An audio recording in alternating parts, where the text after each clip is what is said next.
Is that me, Sean? Thank you very much indeed. You're in tune with Destination Newry. This is the morning show. I'm Rowan Hand and he's Raymond Henshaw. How are you, sir? I'm great, thanks. It's good to see you. Thank you for coming in again. You're on holidays from your artistic endeavours down in Cork and Dublin and all the rest of it. I am. Just finished a teaching stint in Dublin and I'm starting one tomorrow in Omagh, actually. Really? Yeah, so... And what sort of stuff are you going to do in Omagh? I'm going to be teaching members of the public to screen print. So I set up a screen print facility there. Yeah, you set it up. Yeah, I set It's a it big up. investment. It was a big investment. It's from the Arts Council. Arts Council funded, and they set aside a part of Strual Arts Centre and for a print workshop. Yeah. So we equipped the workshop with the various grants, and I managed it for 6 months to set it up and do workshops and introduce it to the local community. Screen printing. It's wonderful that the arts people, the arts department of government are doing this. They're investing in this because it recognises that which is almost intangible, and the intangible is the genius of the artist. And I get to thinking about screen printing. It's an alchemy all of its own. It's the strangest of things. How do, broadly speaking and in bite-sized chunks, tell the people how it happens? Basically, it's the same technique that Andy Warhol used. Mm-hmm. So you take a piece of, well, originally it was silk, now it's kind of nylon and polyester. Yeah. You transfer a photograph to get an image onto it to make a stencil. And how do you do that? You do it chemically through a photo emulsion that turns the screen into a piece of photographic paper almost. So we're going back out of the digital age, back to the photographic darkroom age. Yeah, it's a bit like that. Yeah, you have to use safe lights and things like that for exposure, and you expose your image through ultraviolet light. So basically, it's commercial screen printing that you make posters. Artists have availed of that to make their imagery. So it's the same thing that Warhol did, those kind of flat applications of colour, but more recently you can get lots of texture and things like that into it. And I mean, you think about, it's the largest selling art piece in the world, Warhol's take care of 17.5% of total art sales every single year, and which is colossal, really. Yeah, maybe that's the leadership that people needed. They keep coming back to the print, to the... they come back to the Warhol thing, and they talk about, I mean, it's about multiples, but, Warhol's the largest, excuse me, he's the largest selling artist in the world. So the people who are coming to you in Omagh, it's a Newry export, really, or an Meath export, I suppose, it's more accurate. What kind of folk are taking an interest in this? Are they established artists? There's, originally I was kind of introducing it to local artists, school kids, different kind of disabled groups and things like that. But what's happened, the idea was to leave the facility for the local artists to take up and run with. So we managed to do that. It's kind of moderately successful, and that there aren't the great volume of artists locally that you would get in Dublin or Belfast. And what sort of work are they turning out? It's quite good. Well, we had our first exhibition last December, which was based on ideas around Omagh, trying to tell us stories about your home. That was quite successful. We had one of those stories. One of those stories was quite horrific, of course. The Omagh bombing. Did that feature in the expression of the artist? No, it didn't actually. It didn't. It was. We were trying to talk about things that would be applicable to any part of the world. So talking about family issues, a sense of home that would have longevity, would be readable somewhere else, so that the exhibition could tour, and go to other venues, and would still get across its point. Remember, a woman did this, Lucinda Troughton, a friend of mine. I went to do a nationwide program with her up at Corrymeela, and she had taken hundreds of silk cloths the size of a large handkerchief, and women all over the world had embroidered into that individual names of victims of the Troubles here in Northern Ireland.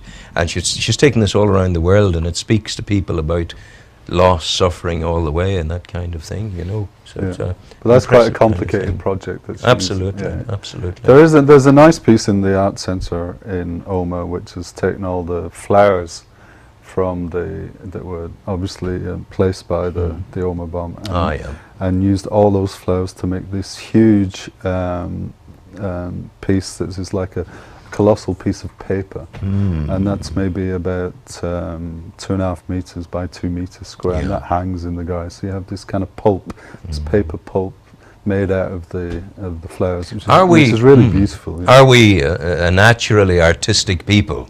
Have we lost the run of ourselves and have come eons away from the first time we put a handprint on the side of the wall of a cave? No, there's some interesting things going on, particularly in Dublin, I think, and Belfast for that matter. No, I think there's an international language that professional artists engage with, that sees them exhibit all over the world. You know, I mean, myself and a group of people did a show in Hong Kong that, you know, with Hong Kong artists, and that went down really well, you know, and we held our own with those guys, and we were talking in a similar kind of contemporary set of visuals. You know? It was ever thus all through history. Gauguin, Van Gogh, O'Connor, people like that in Brittany and other places, and Van Gogh or Gauguin when he went to Tahiti. Always there was that camaraderie of the art fraternity, but that was always accompanied by a scarcity of money and the inability to make a good living out of it. Has that changed? Are artists in Ireland today managing, even with the recession, to make a bob or two?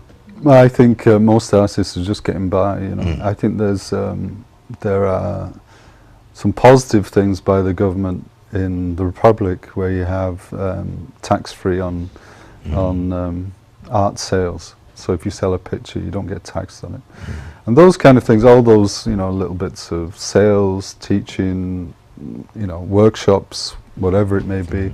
All kind of add up and keep artists part of the community. And really, you need culture.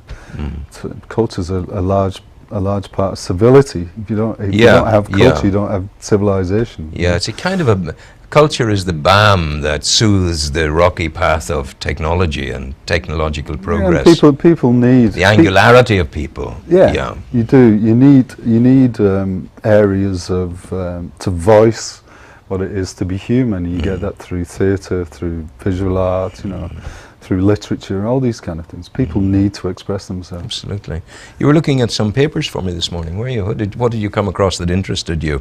I came across, okay, this is going to be totally the reverse. I came across Warren Point Football Town. Yeah. Football clubs, should I say. And I thought it was just great to see that this local team is now in the Premiership. They had their first game in Dungannon and narrowly lost 3-2. I thought that was amazing. You know, they are the biggest local club now. Yeah. And I was reading through what they're talking about, and you know, maybe 10, 15 years ago, you had this team that were like a pub team, almost. Yeah. And now they're in the Premiership and they're punching, you know, punching way above their weight. Yeah, way above their weight.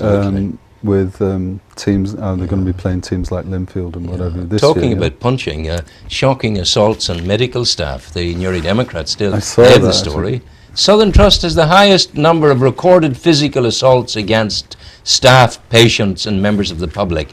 The highest number in all of the North. That's the Southern Trust. Figures released through a Freedom of Information request reveal that since 2009, over 7,500 people have been physically assaulted in hospitals, community facilities and homes in the Southern Trust area. The perpetrators of this could be doing with a dollop of your art civilization medicine that you were talking about.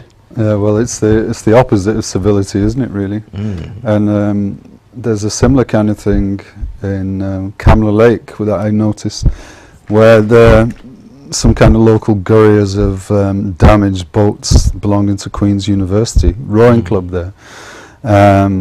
So I think the outcome of this is that, you know, that wonderful kind of lake is no longer going to be used by Queen's University.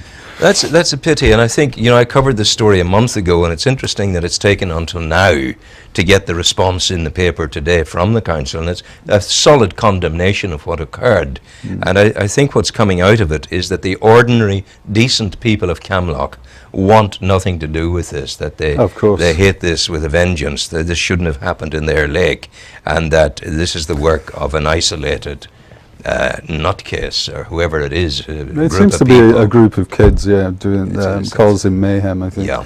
But when you think about the positive things that have happened on that lake, like the world, the Guinness Book of Records, and the triathlon, the Crooked Lake Triathlon, and the beauty of polo games up there, the beauty of Camlock there on the edge of the Ring of Gullion, and all of that going ahead. So it doesn't help when renegades in the community get up to this carry-on and are allowed to get away with it. So I know, according to the council, the police are investigating it. Sure. So who knows what will come out of it. Maybe there will be results. Yeah. Other interesting things I thought culturally is the Tanglewood Festival. Yeah, it's been successful. It's third year of it. Third year of it. Very good. I thought it was great, really, you know, and they had the acts that they're lining up there are getting more prestigious. So people like Monday who headlines Sunday, you know, who's well known. He was 3 years ago. These people wouldn't have looked at Tanglewood. No. But slowly catch the monkey. Yeah, well, this is a group of young people, you know, linked to Riff Raff. Nice people. Good people, who are taking the bull by the horns and putting on local cultural events. Which is important. And also, you know, getting decent acts. You know, there's people like Homecut who came over from London, who's a fantastic kind of rapper. You know, works out of an independent label there. It's fantastic, you know. Monday, like I say, and So I Watch You From Afar, a kind of heavy rock band without a singer. I've seen them myself at Electric Picnic. They're absolutely fantastic. So there's a masochist in you. I don't know about that. It's all culture to me, Rowan. Raymond Henshaw, you're still in Omeath, yes? Still in Omeath, yeah. Still working away. Yeah. Are you going to get a bridge, do you think? I don't know. It's frustrating. I think you get all these. It's funny how, like, about 2 months ago we had the bridge. Had the bridge, and we had placards by different political groups claiming how wonderful they've been in getting the bridge gone. Those have suddenly disappeared. We've got no bridge, you know. What I do know is that the talks are going on, the funding talks are going on right up to the wire, and it may well be that something will come yet. It's a bit like the Premiership transfer season, isn't it? Yeah, it is a bit like it's that. All talk and nothing happening. Listen, thank you so much for coming in. You're a good man. We wish you well with your brushes, your palette knives, your easels, your canvases, and your screen printing apparatus. And may it all flow smoothly and impregnate the silk screen in the way that you wish it to, and that it all doesn't go lumpy and whatever. I'm sure it's not. Go with the flow. Sean, we'll have some music. Jackie Patterson coming to me next.